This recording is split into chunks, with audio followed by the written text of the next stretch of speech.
Bonjour, je m'appelle Angela Morin. L'imparfait de l'indicatif en français a plusieurs emplois selon le droit test.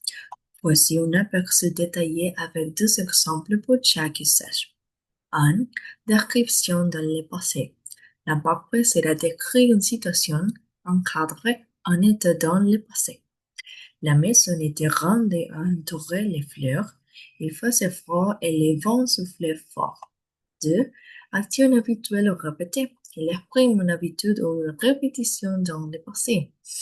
Quand j'étais petit, j'ai joué dans les jardins tous les jours.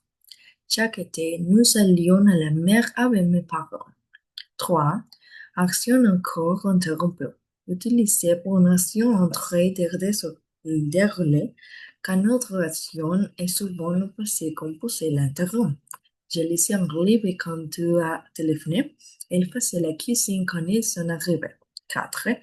Sentiments, pensées et émotions. Souvent utilisé pour exprimer une émotion, une pensée, un état intérieur dans le passé. J'ai pensé qu'il était déjà parti. Il avait peur de ne pas te réussir. 5. Politesse ou atténuation dans les demandes.